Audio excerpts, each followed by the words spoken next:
Oh yeah, this book is actually gonna take a while to I don't know, I'm talking out loud. Soliloquy. Alright, chapter 2. Their eyes were watching God. Janny saw her life like a great tree in leaf with the things suffered, things enjoyed, things done and undone. Dawn and doom was in the branches. I know exactly what I got to tell you, but it's hard to know where to start. There's a nosy, bro. People next to me is super nosy. I never seen my papa, and I didn't know him if I did. My mama neither. She was gone from round there long before it was big enough to know. My grandma raised me. My grandma and the white folks she worked with, she had a house out in the backyard, and that's where I was born. There was quality white folks up there in West Florida named Washburn. She had 4 grandchildren on the place, and all of us played together, and that's how come I never called my grandmama nothing but Nanny. That's what everybody on the place called her. Nanny used to catch us in our devilment and lick every youngin' on the place, and Miss Washburn did the same. I reckon they never hit us a lick or miss, 'cause them 3 boys and us 2 girls was pretty aggravating, I spec. I was with 'em when white chillin' so much till I didn't know I wasn't white till I was around 6 years old. Wouldn't have found it out then, but a man come along taking pictures. And without asking anybody, Shelby, that was the oldest boy, he told him to take us. Around a week later, the man brought the picture for Miss Washburn to see and pay him, which he did. They give us all a good licking. So when we look at the picture and everybody got pointed out, there wasn't nobody left except a real dark little girl with long hair standing by Eleanor. That's where I was supposed to be, but I couldn't recognize that dark child as me. So I asked, "Where's me? I don't see me." Everybody laughed, even Mr. Washburn, Miss Nellie, the mama of the children, who come back home after her husband dead. She pointed to the dark one and said, "That's you, Alphabet. Don't you know yourself?" They all used to call me Alphabet because so many had done named me different names. I looked at the picture a long time and seen it was my dress and my hair, so I said, I'm colored. Then they all laughed real hard, but before I seen the picture, I thought I was just like the rest. Us lived there having fun till the children at school got to teasing me about living in the white folks' backyard. There was a naughty head gal named Mirella that used to get mad every time she looked at me. Miss Washburn used to dress me up in all the clothes her grandchildren didn't see no more, which still was better than what the rest of the colored children had. And then she used to put her hair ribbon on my head for me to wear. They used to rile Mirella a lot. They used it to rile Mirella a lot. So she would pick at me all the time and put some others up to do the same. They pushed me away from the ring plays and make out they couldn't play with nobody that lived on the premises. So this person's being mean to her. Then they pushed me away from the ring plays and make out they couldn't play with nobody that lived on the premises. Then they tell me not to be taken on over my looks because they mama told them about the hound dogs hunting my papa all night long. By Mr. Washburn and the sheriff putting the bloodhounds on the trail to catch my papa for what he done to my mama. Okay, this shit's gonna take forever to read because the way way she talks. They didn't tell about how he was seen trying to get in touch with my mama later on so he could marry her. Nah, they didn't talk that part of it at all. They made it sound real bad so as to crumble my feathers. None of them didn't even remember what his name was, but they all know the bloodhound part by heart. Nanny didn't love to see me with my head hung down, so she figured it would be more better for me if us had a house. She got the land and everything, and then Miss Washburn helped out a whole heap with things. Phoebe's hungry listening helped Janny to tell her story, so she went on thinking back to her young years and explaining them to her friend in soft, easy phrases while all around the house the nighttime put on flesh and blackness. She thought a while and decided that her conscious life had commenced at Nanny's gate. On a late afternoon, Nanny had called her to come inside the house because she had spied Janny letting Johnny Taylor kiss her over the gatepost. It was a spring afternoon in West Florida. Janny had spent most of the day under a blossoming pear tree in the backyard. She had been spending every minute that she could steal from her chores under that tree for the last 3 days. That was to say, ever since the first tiny bloom had opened. It had called her to come and gaze on a mystery, from barren brown stems to glistening leaf buds, from the leaf buds to snowy virginity of bloom. It stirred her tremendously. How, why? It was like a flute song forgotten in another existence and remembered again. What, how, why? This singing she heard that had nothing to do with her ears. The rose of the world was breathing out smell. It followed her through all her waking moments and caressed her in her sleep. It connected itself with other vaguely felt matters that had struck her outside observation and buried themselves in her flesh. Now they emerged and quested about her consciousness. She was stretched on her back beneath the pear tree, soaking in the alto chant of the visiting bees, the gold of the sun, and the panting breath of the breeze, when the inaudible voice of it all came to her.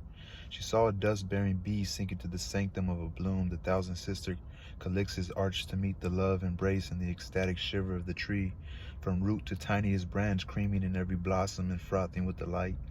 So this was a marriage. She had been summoned to behold a revelation. Then Jenny felt a pain, remorseless, sweet, that left her limp and languid. Limp and languid. After a while, she got up from where she was and went over to the little garden filled entire. She was seeking confirmation of the voice and vision, and everywhere she found and acknowledged answers, a personal answer for all other creations except herself. She found an answer seeking her, but where, when, how? She found herself at the kitchen door and stumbled inside. In the air of the room were flies tumbling and singing, marrying and giving in marriage. When she reached the narrow hallway, she was reminded that her grandmother was home with a sick headache. She was lying across the bed asleep, so Janny tipped on out of the front door. Oh, to be a pear tree, any tree in bloom, with kissing bees singing of the beginning of the world. She was 16, she had glossy leaves and bursting buds, and she wanted to struggle with life, but it seemed to elude her. Where were the singing bees for her? Nothing on the place, nor in her grandma's house, answered her. She searched as much of the world as she could from the top of the front steps, and then went on down to the front gate and leaned over to gaze up and down the road, looking, waiting, breathing short with impatience, waiting for the world to be made. Through pollinated air, she saw a glorious being coming up the road. In her former blindness, she had known him as a shiftless Johnny Taylor, tall and lean. That was before the golden dust of pollen had beglamored his rags and her eyes. In the last stages of Nanny's sleep, she dreamed of voices far off but persistent and gradually coming nearer. Janny's voice, Janny talking in whispery snatches with a male voice she couldn't quite place, that brought her wide awake. She bolted upright and peered out of the window and saw Johnny Taylor lacerating her Janny with a kiss. Janny! The old woman's voice was so lacking in command and reproof, so full of grumbling dissolution, that Janny half believed that Nanny had not seen her. So she extended herself outside of her dream and went inside of the house that was the end of her childhood. Nanny's head and face looked like the standing roots of some old tree that had been torn away by storm. Foundation of ancient power that no longer mattered, the cooling Palma Christi leaves that Janny had bound about her grandma's head with a white rag had wilted down and become part and parcel of the woman. Her eyes didn't bore and pierce, they just fused and melted Janny, the room and the world, into one comprehension. Janny, you's a woman now, so... Nah, Nanny, nah, ain't no real woman yet. The thought was too new and heavy for Janny. She fought it away. Nanny closed her eyes and nodded a slow, weary affirmation many times before she gave it a voice. Yeah, Janny, you's got your womanhood on you. So I might as well tell you what I've been saving up for a spell. I wants to see you married right away. Me married? Nah, Nanny, no, man. What I know about a husband? What I know about a husband? What I seen just now is plenty for me, honey, and don't want no trashy N-word, no breath and britches, like Janny Taylor using your body to wipe his foots on. Nanny's words made Janny's kiss across the gatepost seem like a manure pile after a rain. Look at me, Janny. Don't sit there with your head hung down. Look at your old grandma. Her voice began snagging on the prongs of her feelings. I don't want to be talking to you like this. Fact is, done been on my knees to my maker many time, asking please for him not to make the burden too heavy for me to bear. Nanny, I didn't mean nothing bad. That's what makes me scared. You don't mean no harm. You don't even know where your harm is at. I'm old now. I can't be always grinding your feet from harm and danger, or guiding your feet from harm and danger, and wants to see you married right away. Well, I'm going to marry off hand like that and don't know nobody. The Lord will provide. He know I done bore the burden in the heat of the day. Somebody done spoke to me about you long time ago. I ain't said nothing because that wasn't the way I placed you. I wanted you to school out and pick from a higher bush and a sweeter berry, but that ain't your idea, I see. Nanny, who? Who that been asking you for me? Brother Logan Killix, he's a good man too. Nah, Nanny, no, ma'am. Is that what he been hanging around here for? He looking like some old schoolhead in the grave. Skullhead in the grave. The older woman sat bolt upright and put her feet to the floor and thrust back the leaves from her face. So you don't want to marry off decent like, do ya? You just want to hug and kiss and fill around with first one man and then another, huh? You wants to make me suck the same sorrow? Your mama did, huh? My old head ain't gray enough. My back ain't bold enough to suit ya. The vision of Logan Killix was desecrating the pear tree, but Jane didn't know how to tell Nanny that. She really hunched over and pouted at the floor. Jenny, yes, ma'am.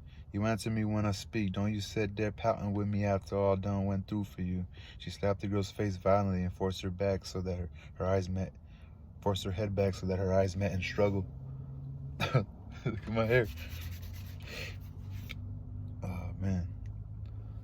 But anyway, so her eyes. She forced her head back so that her eyes met and struggled. With her hand uplifted for the second blow, she saw the huge tear that welled up from Jenny's heart and stood in each eye. Tear. She saw the terrible agony in the lips tighten down to hold back the cry and desisted. Instead, she brushed back the heavy hair from Janny's face and stood there suffering and loving and weeping internally for both of them. Come to your grandma, honey. Sit in her lap like yo used to. No, Nanny wouldn't harm a hair of your head. She don't want nobody else to do it neither if she can help it. Honey, the white man is the ruler of everything as I've been able to find out. Maybe it's someplace way off in the ocean where the black man is in power, but we don't know nothing but what we see. So the white man throw down the load and tell the N-word man to pick it up. He pick it up because they have to, but he don't tote it. He handed it to the women folks.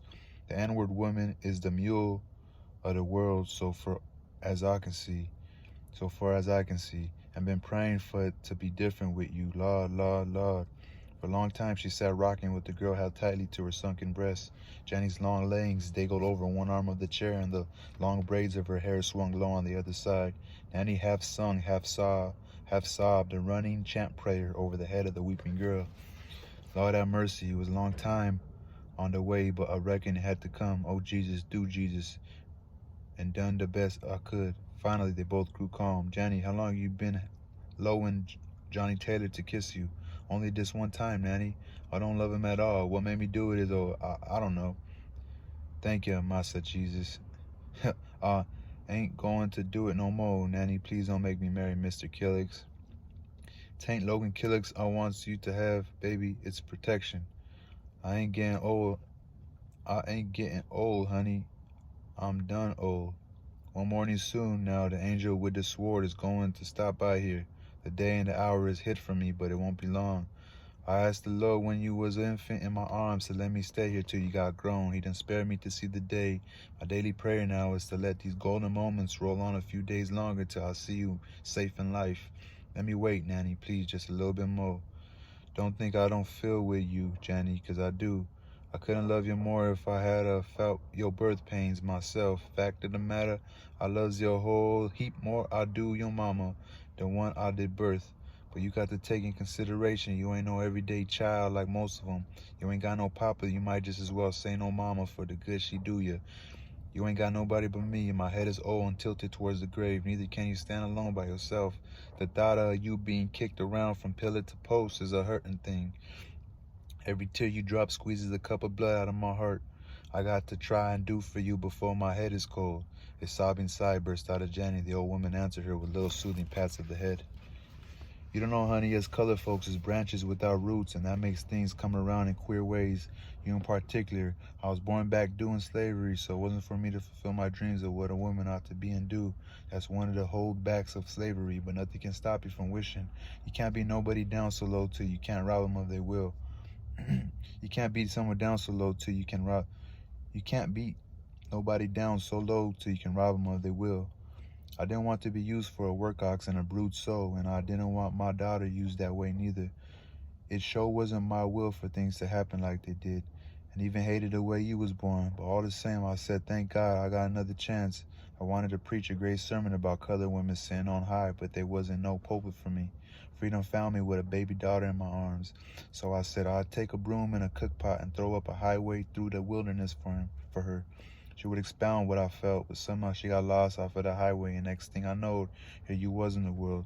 So whilst I was tanning you of nights, I said I saved the text for you. I've been waiting for a long time, Jenny, but nothing I've been through ain't too much if you just take a stand on the high ground, like I dreamed. Old Nanny sat there rocking Jenny like an infant and thinking back and back. Mind pictures brought feelings, and feelings dragged out dramas from the hollows of her heart. That morning on the big plantation close to Savannah, a rider come and galloped telling about Sherman taking Atlanta. Morris Robertson had been killed at Chickamauga, so he grabbed his gun and straddled his best horse and went off with the rest of the gray-headed men and young boys to drive the Yankees back into Tennessee. They was all cheering and crying and shouting for the man that was riding off. I couldn't see nothing because your mama wasn't but a week old and I was flat on my back. Pretty soon he let on me forgetting something and run into my cabin and made me let down my hair for the last time. He sort of rooped his hand in it, pulled my big toe like he always done, and was gone after the rest like lightning, and heard him give one last whoop for him. Then the big house in the quarters got sober and silent. It was the cool of the evening when Mistis come walking in my door. She throwed the door open wide open and stood there looking at me out her eyes and her face. Looked like she'd been living through 100 years in January without one day of spring. She come stood over me in the bed. Nanny, I come to see that baby a yourn. I try not to feel the breeze off her face, but it got so cold in there that I was freezing to death under the kivers, so I couldn't move right away like I aimed to. But I knowed I had to make haste and do it. You better get that kiver off of that youngin' and that quick, she clashed at me. Look like you don't know who has missed this on this plantation, madame, but I aims to show you. By that time I had done managed to unkiver my baby enough for her to see the head and face. N-word, what's your baby doing with gray eyes and yellow hair? She began to slap my jaws every which way. I never felt the fuss once 'cause I was too busy getting the kiver back over my child, but them last lick burned me like fire. I had too many feelings to tell which one to follow, so I didn't cry and I didn't do nothing else, but then she kept on asking me how come my baby looked white. She asked me that maybe 25 or 30 times like she got to saying that and couldn't help herself. So I told her, I don't know nothing but what I'm told to do, 'cause I ain't nothing but a N-word and a slave. Instead of pacifying her like I thought, I looked like she got madder, but I reckon she was tired and wore out because she didn't hit me no more. She went to the foot of the bed and wiped her hands on her handkerchief. I wouldn't dirty my hands on you, but first thing in the morning, the overseer will take you to the whipping post and tie you down on your knees and cut the hide off of your yaller back.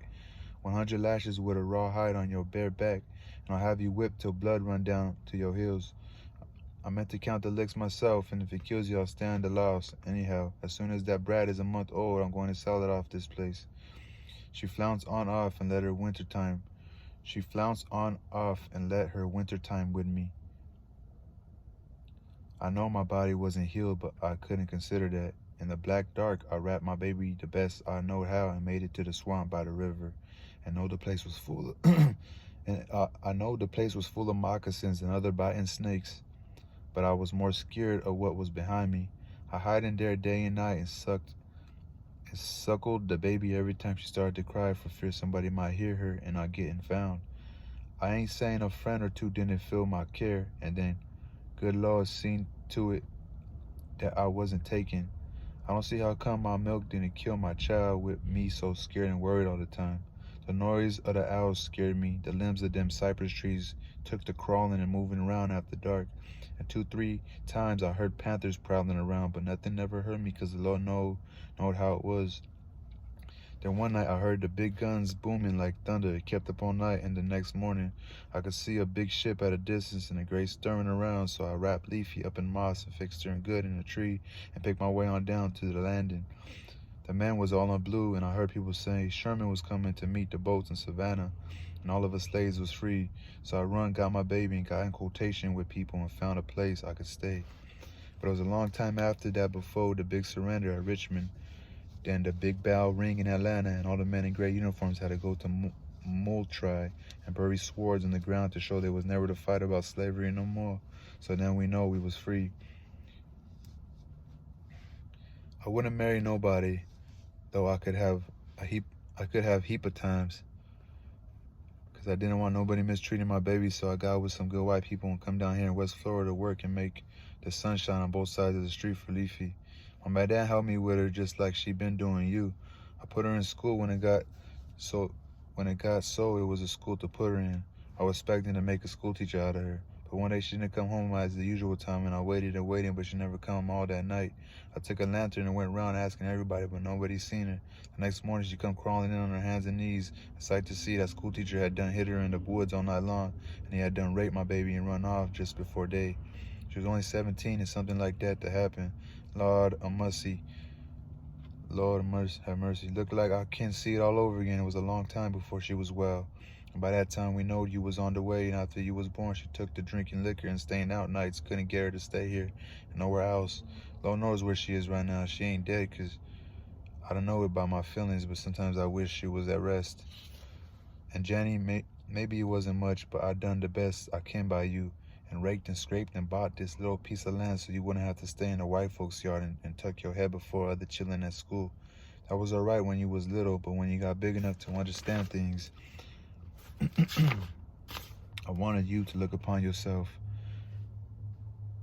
I don't want your feathers always crumpled by folks throwing up things in your face. I can't die easy thinking maybe the men folks, white or black, is making a spit cup out of you. Have some sympathy for me. Put me down easy, Jenny. I'm a crackled plate. I'm a cracked plate. Put me down gently, I'm a cracked plate. Wow, that's fucking sick.